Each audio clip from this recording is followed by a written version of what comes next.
Hi అండి అందరికీ. ఈరోజు దైవం మానుష రూపేణ అంటారు కదా! అలాంటి ఇన్సిడెంటే నా లైఫ్‌లో జరిగింది. దాన్ని నేను మీతో షేర్ చేసుకోవాలనుకుంటున్నాను. ఏమైందంటే, మొన్న ఈవినింగ్ నుంచి మా పాపకి ఫీవరొస్తుంది. తనకి నేనేం చేశానంటే, పారాసిటమాల్ ఇచ్చాను. బాడీ టెంపరేచర్ పెరుగుతుందనేసి తడి క్లాత్‌తో తుడుస్తూ ఉన్నాను.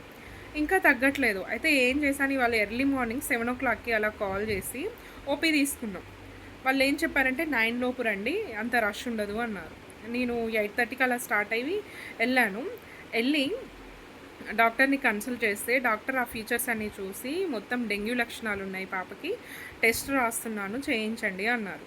సరే అనేసి ల్యాబ్‌కి తీసుకెళ్ళాను పాపని. ల్యాబ్‌కి తీసుకెళ్ళి బ్లడ్ ఇచ్చినంక 10 మినిట్స్‌కి మా పాప బయటకొచ్చి కూర్చున్నాం మేము. 10 మినిట్స్ తర్వాత వామిట్ వస్తుంది మమ్మీ అంటే వాష్‌రూమ్‌కి అలా తీసుకెళ్ళాను. తను వామిట్ ఏం చేసుకోలేదు. కానీ అక్కడే కళ్ళు తిరిగి పడిపోయింది. నాకు ఏదోలా ఉంది మమ్మీ అనేసి కళ్ళు తిరిగి పడిపోయింది.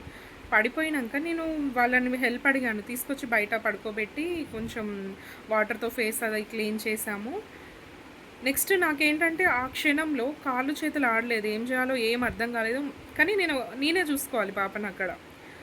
నెక్స్ట్ ఏంటంటే నాకు అమ్మ గుర్తొచ్చింది. అమ్మ మంత్రం నేను చాంట్ చేస్తున్నాను. నా మనసులో ఫ్లో అవుతుంది. అమ్మ మంత్రము. అమ్మ నాకుంది తోడుగా, తను చూసుకుంటుంది. నువ్వేం కంగారు పడకు, టెన్షన్ పడకు. వెంటనే నెక్స్ట్ ఏం చేయాలో ఆలోచించని నా మనసు చెప్తుంది. సో, అక్కడ నేను స్ట్రాంగ్‌గా ఉండేసి నెక్స్ట్ ఇప్పుడు పాపని ఏం చేయాలి, రిపోర్ట్స్ ఇంకా రాలేదు. రిపోర్ట్స్ తర్వాతన్నా తీసుకోవచ్చు. ఫస్ట్ పాపని వెంటనే హాస్పిటల్‌కి తీసుకెళ్ళాలి అనేసి అక్కడ వెహికల్స్ ఏం లేవు. వాకబుల్ డిస్టెన్స్‌లోనే హాస్పిటల్ ఉంటది. అక్కడ నుంచి పాపని నేను ఒక బ్రదర్ హెల్ప్ అడిగాను నేను. బ్రదర్ కొంచెం అక్కడి వరకు రండి పాపని తీసుకొని వెళ్దాం అంటే సరే అని తనొచ్చారు.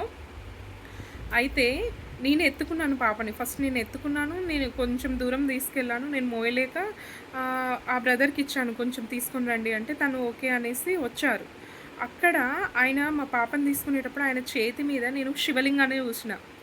ఒక్కసారి నాకు ఏమనిపించిందంటే, శివయ్య నువ్వు తోడుగా ఉంటావని ఏదో ఒక రూపంలో చూపించినవా నాకు అనిపించింది. ఆ బ్రదర్ పాప డాక్టర్ వచ్చి చెక్ చేసే వరకు కూడా అక్కడే ఉన్నారు. తను ఓకే అని తెలుసుకున్నాక ఇంకా తను ఏ పని కోసం అయితే వచ్చారో ఆ పనికి వెళ్ళారు. నిజంగా నాకు చాలా హ్యాపీగా అనిపించింది. తన హ్యాండ్ మీద శివలింగం చూసిన తర్వాత నేనేం చేశానంటే వెంటనే నాకు మృత్యుంజయ మంత్రం గుర్తొచ్చింది. గుర్తొచ్చి పాప ఫోర్ హెడ్ మీద నేను హ్యాండ్ పెట్టేసి మృత్యుంజయ మంత్రం కంటిన్యూస్‌గా చాంట్ చేశాను నేను. సో, అలా చాంట్ చేసిన తర్వాత కొద్దిసేపటికి పాప నార్మల్ అయింది. టెస్ట్‌లు కూడా నార్మల్ వచ్చాయి. ఇంటికి వచ్చేసాము. ఇది అంటే గాడ్ మనకి ఏదో ఒక రూపంలో వచ్చి హెల్ప్ చేస్తాడు అనడానికి ఇదొక చిన్న ఎగ్జాంపుల్ అనిపించింది. మీతో వెంటనే షేర్ చేసుకోవాలనిపించింది.